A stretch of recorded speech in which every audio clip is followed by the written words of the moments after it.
A Páscoa é a mais antiga festa judaica. E a Páscoa era celebrada ao crepúsculo do 14º dia do primeiro mês. Por 7 dias sucessivos, do 15º ao 21º dia. No 10º dia do primeiro mês, cada família separava de seus rebanhos um animal macho sem defeito, normalmente um cordeiro, diz a Bíblia de Genebra, de até um ano. Esses animais seriam sacrificados ao crepúsculo do 14º dia. No relato, no texto de Êxodo, um ramo de sopo mergulhado no sangue foi usado para aspergir as laterais e o alto dos batentes das portas da casa, de cada casa. O animal deveria ser assado inteiro, sem que se quebrasse nenhum osso, e deveria ser comido rapidamente com ervas amargas e pães ázimos. Posteriormente, os participantes deveriam se vestir como se fossem viajar, de modo a celebrar a saída apressada do Egito na noite que o Senhor derrotou os deuses egípcios. O que não tivesse sido comido deveria ser queimado. A festa dos pães ázimos durava 7 dias, do dia 15º até o 21º dia do primeiro mês dos judeus, tendo início no 15º dia do mês. A Páscoa era a época em que o chefe da família explicava o significado da festa às crianças. Mais tarde, o acréscimo de uma segunda ou menor Páscoa foi feita, Números 9, de 1 a 14, para que ela fosse celebrada um mês depois pelos membros da comunidade que tivessem perdido a festa inicial. O Novo Testamento estabeleceu uma nova conexão redentora direta entre este episódio e a morte de Jesus, o verdadeiro Cordeiro Pascal que foi sacrificado por nós, segundo está escrito em 1 Coríntios 5, 7. Então, nós podemos ver pela Escritura Sagrada que a Páscoa é uma festa judaica, uma festa instituída por Deus, ensinada por Moisés por ocasião do episódio da saída do povo de Israel da escravidão do Egito. E ali, naquele lugar, diante do que foi da situação de Israel de escravidão, de uma escravidão imposta por mais de 400 anos, havia agora uma última ação que seria executada por Moisés, por ordem de Deus, da passagem do anjo destruidor, para que o Egito cedesse aquela que era a vontade de Deus, que era a saída do povo de Israel do poder da escravidão de Faraó. E para isso Deus declarou a Moisés naquela noite que ele iria passar pelo Egito e todos os primogênitos do Egito seriam mortos, desde o primogênito da casa de Faraó até o primogênito da serva, diz a Bíblia, que trabalhava na mó do Egito. E Deus estabeleceu ali com Moisés um rito que impediria a ação destruidora do anjo sobre os filhos de Israel.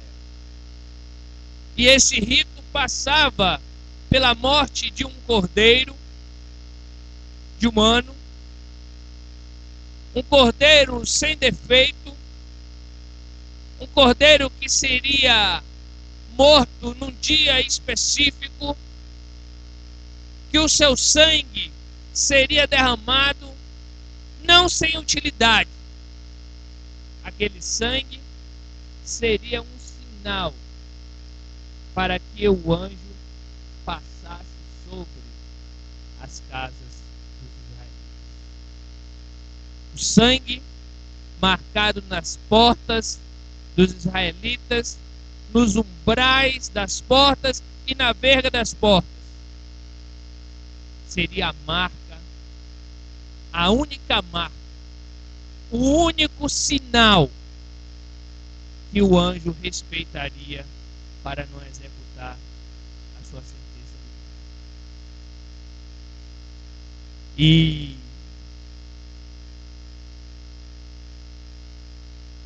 o anjo, então, Deus executou a sentença sobre ele.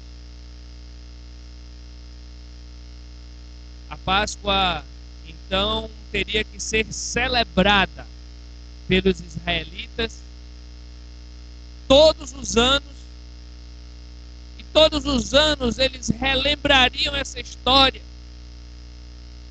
eles fariam esse ritual no 15º dia de morte do cordeiro, de derramar o sangue do cordeiro, de comer um cordeiro que não se quebrasse nenhum osso, mas que derramasse o seu sangue e que fosse ali comido pelas famílias, junto com pães asmos, ervas amargas, e também prontos para sair. Os israelitas, depois desse episódio que aconteceu lá no Egito, eles comiam a sua Páscoa arrumados, com a sacola na mão, mesmo que eles não fossem para lugar nenhum, porque ali simbolizavam que eles estavam sendo libertos daquele cativeiro. Jesus era um judeu, irmão sabe. E como cumpridor da lei de Deus, ele é alertado pelos discípulos também judeus, que não poderiam esquecer desse dia, um dia de libertação, um dia de comemoração, o principal dia, a principal festividade do povo de Israel. E ali eles falam para Jesus: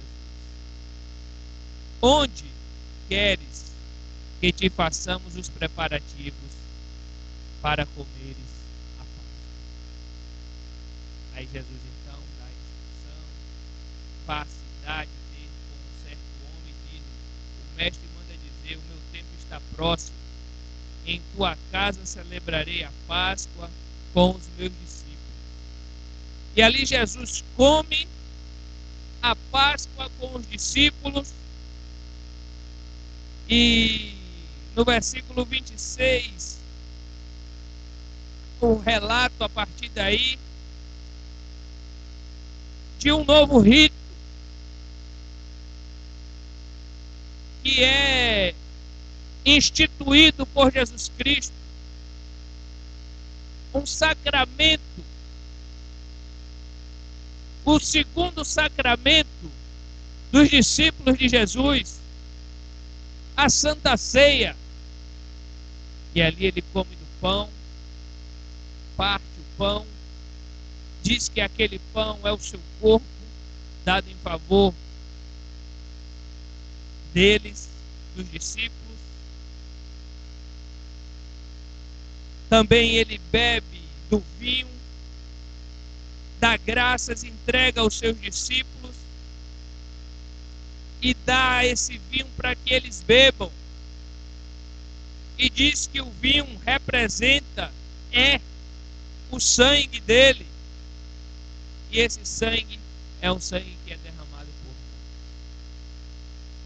E Jesus dá a instrução para que isso se repita pela igreja em memória dele até que ele volte. Então, irmãos, há um novo modelo a ser seguido. Nós não matamos mais o cordeiro. Ele já foi. Nós agora celebramos a Santa Ceia do Senhor. Alguns tratam essa semana como chamada a Semana Santa. E na sexta-feira, muitos estão contritos e acreditam que ser cristão significa não comer carne na sexta-feira, chamada Santa. Acreditam que essa procissão no domingo passado, representando a entrada de Jesus em Jerusalém, é fazer um lava-pés uma vez por ano em detentos, como se isso fosse um ato de humildade. É comemorar apenas nesse domingo a ressurreição do Senhor. Nós comemoramos a ressurreição do nosso Senhor Jesus Cristo todos os domingos. É por isso que nós nos reunimos aos domingos. Esse domingo hoje não é um domingo especial para nós. Domingo é especial. Domingo é o dia do Senhor, porque Ele ressuscitou. E a igreja adora no domingo, porque Ele ressuscitou. Não apenas nesse domingo chamado o domingo de Páscoa. Nós não lembramos que Jesus Cristo morreu apenas na sexta-feira santa. Todas as vezes que um verdadeiro cristão se ajoelha e ora, ele necessariamente lembra da cruz do Calvário. Ele necessariamente lembra dos cravos. Ele necessariamente lembra dos açoites, do sofrimento, da paixão, da cruz. Não podemos limitar a lembrança da paixão, da morte de Jesus, da sua ressurreição a um final de semana. Não quero falar nem dos ovos de Páscoa, nem do coelho, que nós estamos absolutamente entendidos aqui, que isso não quer dizer Páscoa. Mas mais importante para nós é estarmos atentos a esse desvio de se determinar um dia especial apenas para se lembrar da ressurreição. Não existe o domingo da ressurreição. Todos os domingos são os domingos da ressurreição. É por isso que nós adoramos no domingo, porque Ele ressuscitou. Entenderam isso, irmão? Podem dizer amém a respeito disso? É assim que nós entendemos isso. Porém, a Páscoa falada e ensinada por Moisés nas Escrituras, no Velho Testamento, ela não tem outra função a não ser anunciar a Jesus Cristo. Os ritos do Velho Testamento todos apontam para o nosso Salvador. Os ritos do Velho Testamento revelam o Messias. E essa palavra Páscoa, que na língua hebraica eles falam Pesach, quer dizer passar por cima,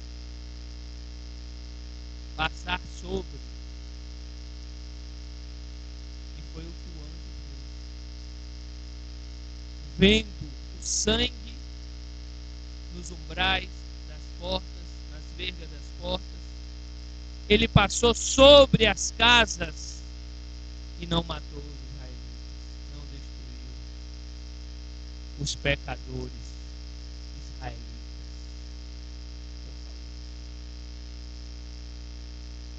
Só destruiu os pecadores egípcios. E a Páscoa, como os outros ritos, e esse que é a principal festa judaica instituída por Moisés, ela anuncia Jesus Cristo. E nós, nessa reflexão, observamos 4 coisas que a Páscoa anuncia a respeito de Jesus, e que nesse escrito também do Novo Testamento, de Mateus 26 a 30, onde ele realiza a Santa Ceia, nessa celebração de Páscoa, também está contido esses ensinamentos do Velho Testamento. A Páscoa, em primeiro lugar, para os judeus, para os israelitas, de acordo com o ensino do Velho Testamento, representa e anuncia a libertação do povo. Em Êxodo 37, 12, 37 a 41, diz que partiram assim os filhos de Israel de Ramsés para Sucote. Cerca de 600 mil a pé, somente de homens, sem contar mulheres e crianças. Subiu também com eles um misto de gente, ovelhas, gado, muitíssimos animais, e cozeram bolos asmos da massa que levaram do Egito, pois não se tinham levedado, porque foram lançados fora do Egito. Não puderam deter-se, não havia preparado para si provisões. Ora, o tempo do que os filhos de Israel habitaram no Egito foi de 430 anos. Aconteceu que ao cabo dos 430 anos, nesse mesmo dia, todas as hostes do Senhor saíram da terra do Egito. A Páscoa é libertação. Ela traz isso para o israelita. Ela traz essa ideia da liberdade de um cativeiro sombrio, um cativeiro de escravidão, de trabalhos forçados, não por um dia, nem por alguns dias, por alguns anos, mas um cativeiro de 430 anos de sofrimento, de amassar o barro, de fazer tijolos, de construir cidades, monumentos suntuosos para as tumbas dos faraós, onde o diabo, ali representado por Faraó, fazia e trazia sofrimento. Jesus traz uma libertação superior. Ele livra o homem e a mulher das amarras do pecado, dos grilhões de Satanás. Uma vez sendo participantes do corpo do sangue de Cristo, uma vez experimentada a fé, uma vez tendo recebido o Espírito Santo, a regeneração, o homem é liberto do poder do pecado, é liberto do poder do diabo, como ele foi liberto de Faraó. O homem que recebe o poder da regeneração não vive mais na condição de escravidão, não se detém nos caminhos do mal, nos caminhos do pecado. O pecado, diz a Bíblia, não tem mais poder sobre a vida daquele que é participante, daquele que comunga com Deus, daquele que recebe do pão, daquele que recebe do vinho, daquele que compartilha do corpo e do sangue de Cristo, que compartilha espiritualmente de Jesus Cristo através da Santa Ceia. É um homem liberto, é uma mulher liberta, é uma mulher e um homem que tem o seu pensamento, sua disposição mental alterada, mudada, os seus desejos e as suas inclinações não se destinam agora apenas, não se destinam agora aos seus prazeres, aos seus deleites, à satisfação da sua carne, mas a cumprir aquilo que é a vontade de Deus, aquilo que está em sua palavra, aquilo que é o seu mandamento. Essa é a liberdade que os filhos de Deus usufruem, de não serem mais bonecos, joguetes nas mãos do diabo. Em segundo lugar, a Páscoa representa a remissão.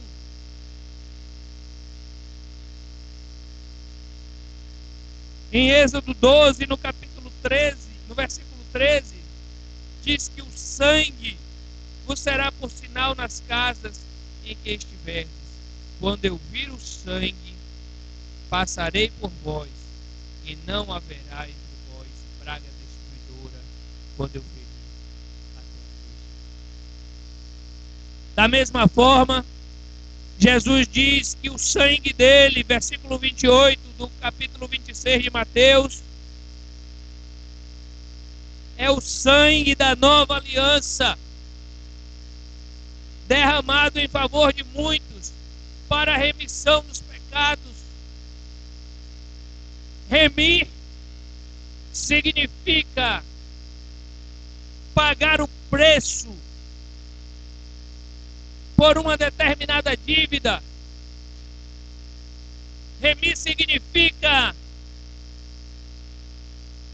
dar direitos a alguém que antes era escravizado e que tinha uma dívida e que precisava ser paga essa dívida para que ele fosse libertado.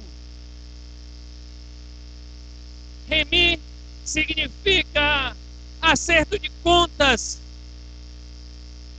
significa pagar um preço para abonar uma dívida que pode se dizer impagável. Só o sangue pode verdadeiramente. A palavra de Deus diz que sem derramamento de sangue não há remissão de pecados.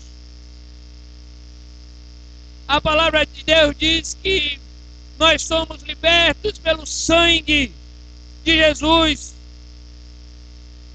E ali no Egito, o cordeiro que foi morto, aquele animal e aquele sangue pintado ali nos umbrais da porta, não tinham poder em si mesmos.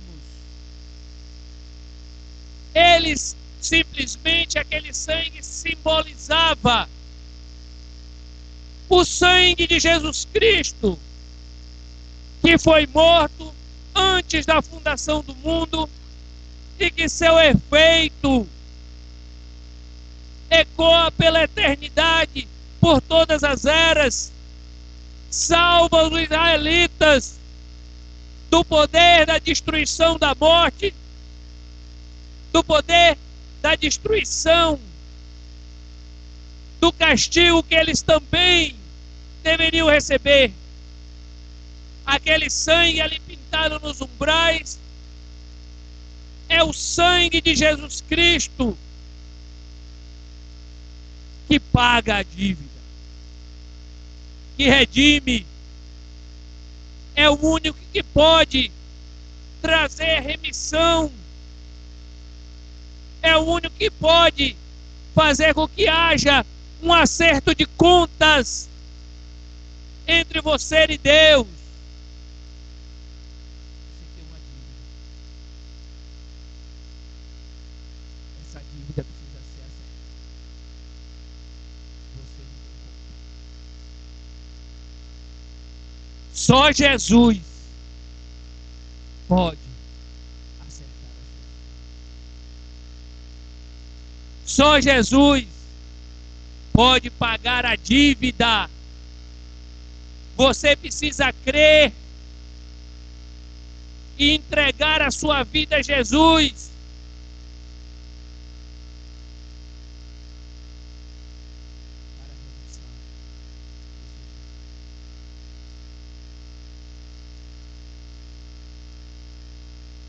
Jesus falou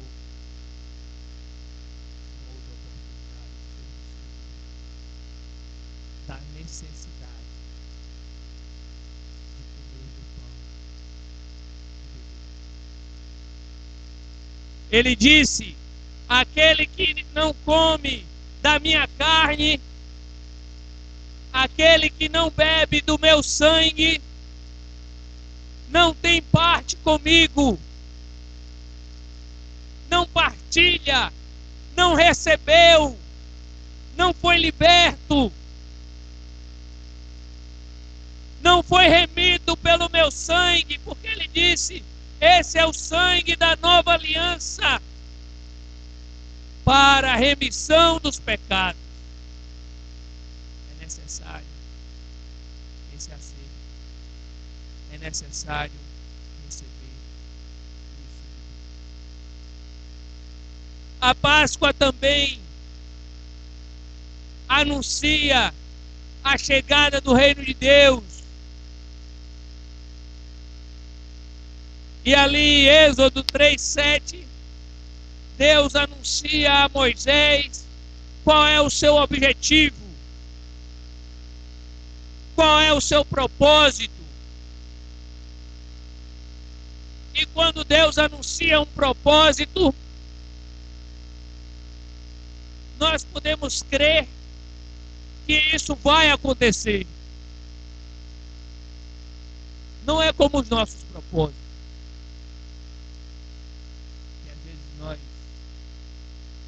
planejamos, nós acertamos, nós dizemos que vai acontecer, em tal dia, em tal hora, e às vezes está errado, às vezes não acontece. Às vezes nós mudamos o nosso propósito. Mas Deus não é assim. Deus não muda. Nele não há mudança, diz a palavra de Deus, nem sombra de variação. Uma vez Deus tendo determinado uma coisa, isso vai acontecer necessariamente, queiramos ou não. Quando Deus estabelece o seu propósito, não depende de nós, depende dele. E a palavra de Deus diz também que ele zela para cumprir a sua palavra. E aí em Êxodo 3:7, ele Eu vi a aflição do meu povo. Na parte B desse versículo diz: conheço-lhe o sofrimento, e por isso desci, a fim de livrá-lo da mão dos egípcios.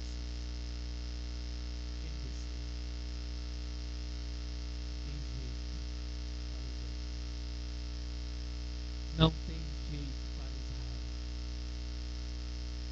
Até aqueles israelitas que disseram assim: é melhor a gente estar lá. Não. Não é como você. É como eu. E o propósito final de Deus com respeito à saída de Israel do Egito é levá-los, fazê-los subir daquela terra a uma terra boa e ampla, terra que manda leite. Deus quer levar os israelitas para a terra de Canaã.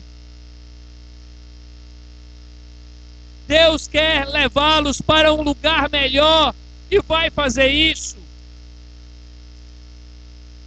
Vai demorar 40 anos, mas isso vai acontecer.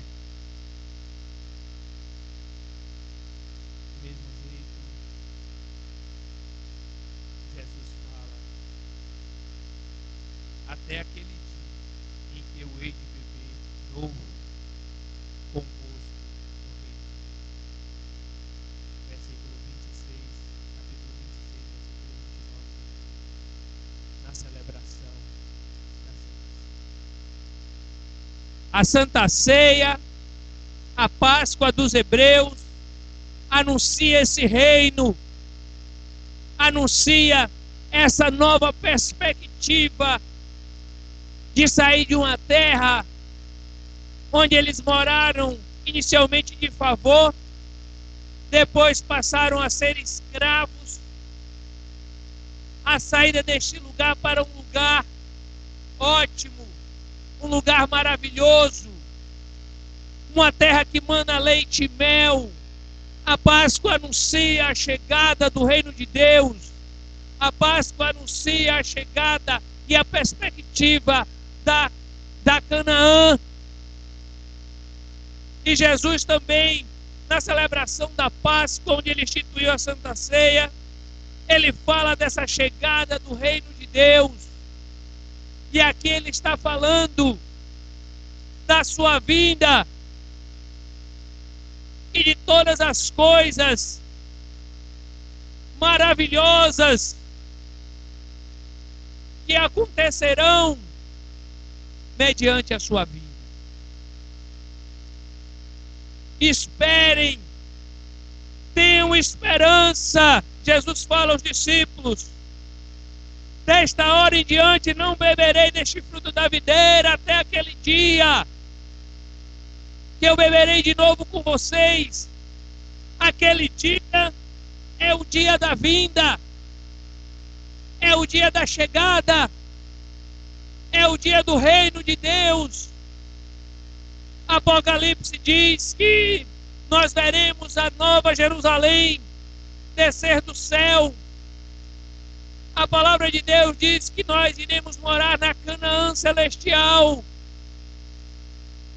no lugar preparado por Deus, onde haverá uma nova perspectiva, onde não haverá sofrimento, onde não haverá choro, onde não haverá tristeza, onde não haverá o pecado, mas sim a presença de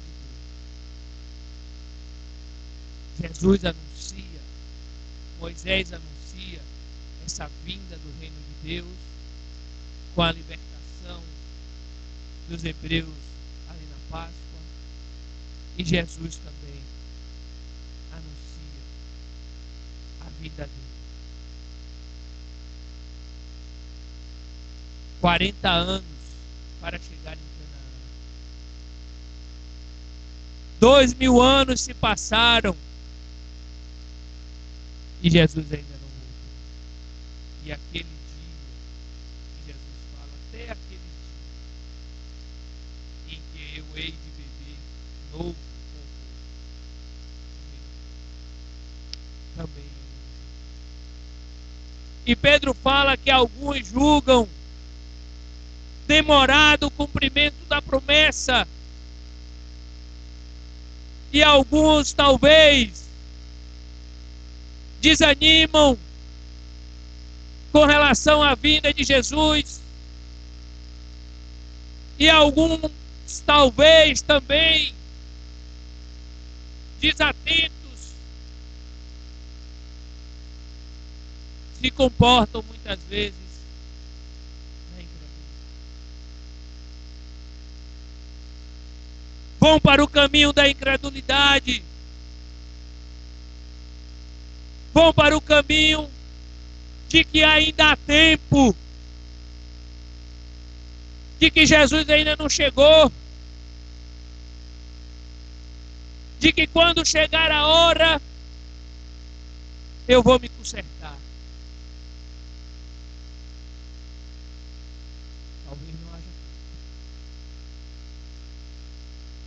O reino de Deus, ele pode chegar de duas formas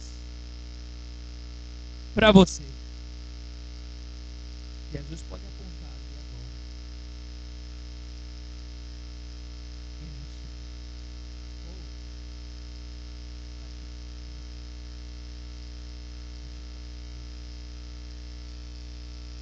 E viver para sempre com Ele na terra.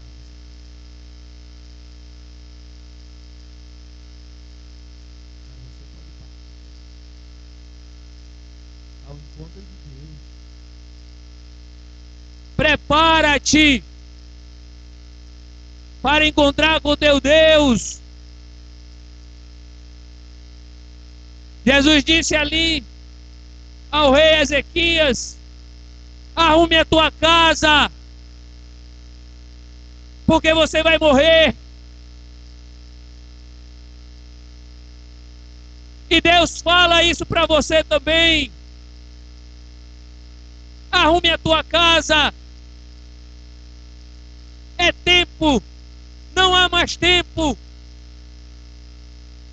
A chegada do reino de Deus, a vinda de Jesus, diz a sua palavra, é como um ladrão na noite. Virá repentinamente.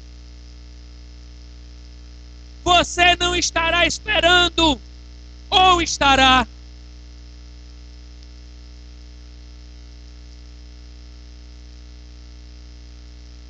É preciso estar pronto, é preciso estar preparado, é preciso estar alinhado com a sua vontade.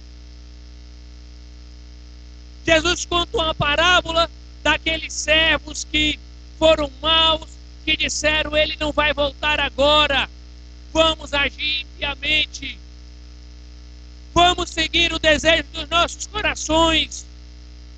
E aí o Senhor chega e pega ele. A porta se fecha. As virgens não têm mais tempo de entrar.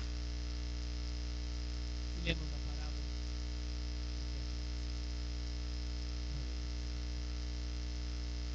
A escolha é necessária neste momento, agora. Não pode ser adiada. O compromisso com Deus tem que ser estabelecido ou restabelecido nesse exato momento. Um compromisso de verdade, um compromisso de corpo e de sangue, um compromisso de ser participante do corpo e do sangue, de estar em comunhão com Ele, de ter parte com Ele. É necessário agora.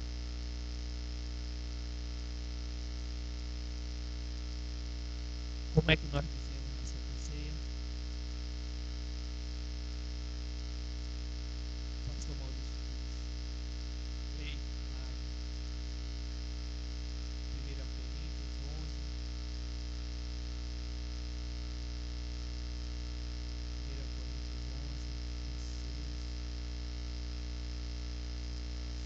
todas as vezes que comerdes esse pão e bebereis do cálice, anunciais a morte do Senhor. A igreja diz, até que ele venha. A igreja diz, precisamos desejar. Maranata é isso.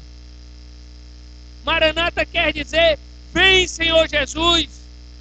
Só podemos desejar isso se tivermos comendo do pão e bebendo do vinho. Isso não quer dizer simplesmente você participar do rito, mas participar verdadeiramente, estar comprometido com o seu Senhor e participando do rito. Participando da comunhão com o Senhor. Por último, a Páscoa.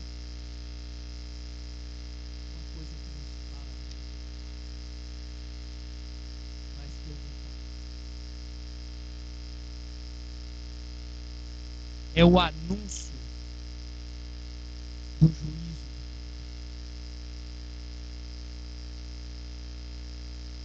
Para muitos a Páscoa é o coelho, é o ovo, é o chocolate, é o domingo da ressurreição. Mas a Páscoa anuncia o reino de Deus, a chegada, a volta de Jesus. E a volta de Jesus tem cheiro de vida para os vivos e de morte e condenação para os que não creem. A chegada do reino de Deus traz juízo sobre o Egito. As crianças não escapam do juízo. Todos os filhos dos egípcios são mortos, são eliminados, são julgados e descem ao inferno.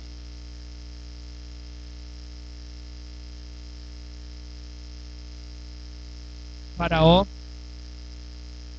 seus cavaleiros, seus carros, seus cavalos, seus melhores oficiais, e ele próprio sucumbe nas trevas do Mar Vermelho pelo poder de Deus, pela chegada do reino de Deus. Jesus fala aqui em Mateus 26, 29, do reino de meu Pai, e que aqui será aquele grande dia em que ele voltará, e nesse grande dia a alegria grande para a igreja. Mas nesse grande dia também diz lá em Apocalipse que haverá um trono branco, e no trono branco aquele que está sentado, cujo céu foge da sua presença, e o mar irá julgar os vivos e os mortos, e aquele cujo nome não foi achado no livro da vida será lançado no lago do fogo, junto com o diabo e seus anjos. Como o Faraó foi, que representa o diabo, Satanás, os oficiais de Faraó, a casa de Faraó, os egípcios, que não estão com seus nomes escritos. É preciso se inscrever. É preciso fazer sua inscrição. E a inscrição é feita pelo sangue. A inscrição é feita pelos que creem, pelos que são redimidos. A inscrição é a inscrição daqueles que foram libertos do cativeiro egípcio. A inscrição é a inscrição daqueles que almejam e que amam a volta do Senhor Jesus Cristo. Não queira.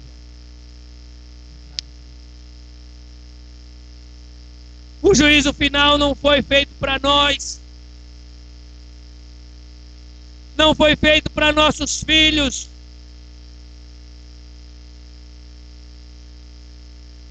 Nossos filhos também serão salvos, eles não são do Egito.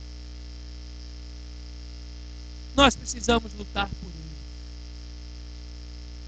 Nós precisamos entrar em luta com Deus pelos nossos filhos.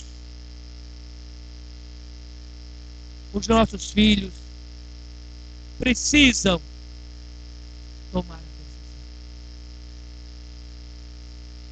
a decisão de comungar, a decisão de comer da carne, a decisão de beber do sangue de Jesus e serem participantes dessa grande. Então, irmão, essa palavra de Deus. Que Deus nos abençoe.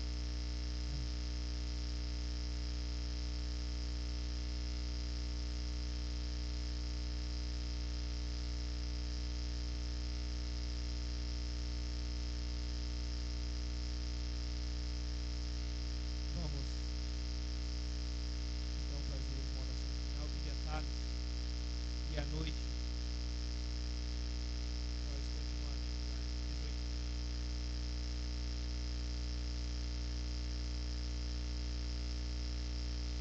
Querido Deus, graças te damos, ó Pai, pela oportunidade de estarmos na Tua casa e de compreendermos, Senhor, que não basta comemorarmos um dia que o Senhor ressurgiu, mas todos os dias é importante lembrar que, como cristãos, devemos festejar o que o Senhor tem preparado para nós e que certamente gozaremos. Nos abençoa, Senhor, agora que iremos voltar para as nossas casas e nos traz mais tarde, Senhor, com a certeza de que receberemos mais de Ti, Senhor. E muito obrigado pelo desejo de cada um de estar aqui, Senhor. Abençoa aqueles que não puderam estar aqui também, Senhor, por algum motivo, Senhor. Mas Tu sabes. Traz também eles à Tua casa para que eles possam, em comunhão conosco, festejarmos, Senhor, mais uma vez a Tua vinda, a Tua ressurreição.